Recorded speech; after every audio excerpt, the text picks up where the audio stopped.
wrote about $2.5 million worth of bad checks in 26 foreign countries, all 50 states before I was old enough to drink, before my 21st birthday. And like all criminals, sooner or later you get caught. And I was arrested in southern France on an Interpol warrant that they were looking for me. An Air France stewardess recognized me from a wanted poster, reported to the authorities she had seen me in this little town, Montpellier, where I was living, and I was taken into custody. And 26 countries filed warrants for my arrest, but the French government said, wait a minute, he broke the law here, he wrote bad checks here.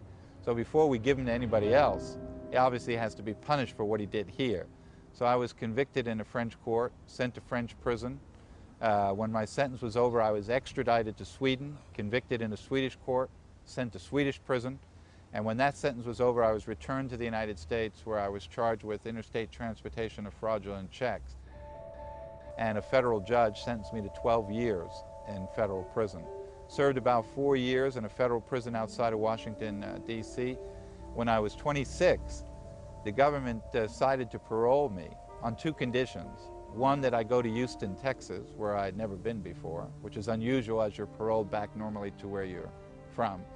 And 2, that I go to work helping the government deal with these crimes by educating law enforcement agencies about how to deal with these types of crimes of forgery and counterfeiting.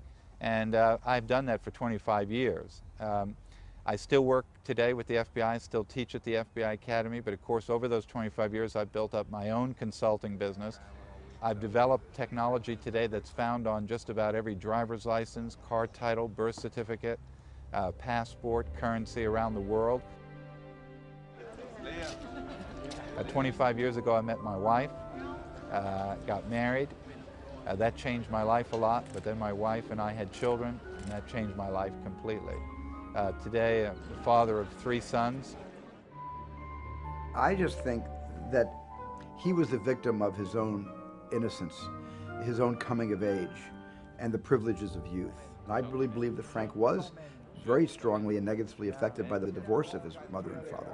And he just happened to act out in a way that was so original, it was worth making a movie about. I'd like to cash this check here, and then I'd like to take you out for a steak dinner. I would be lying to say that it wasn't fun. I would be lying to say that there wasn't an incredible life to have lived. I wouldn't want to do it again, that's the truth. But having lived it, you know, it was quite an amazing thing to go through. And especially, you know, people ask me today, what was the most incredible thing you did? And the truth is, the most incredible thing I've done in my life is taken what was very negative, my past, and turned it into what I am today. I redesigned their new credentials for years. So really, it's not the 5 years of all the things I did, scamming people and posing as people, but the ability to have now taken all of that and made it into a business where I've made 10 times the money I made scamming people is what makes it really amazing.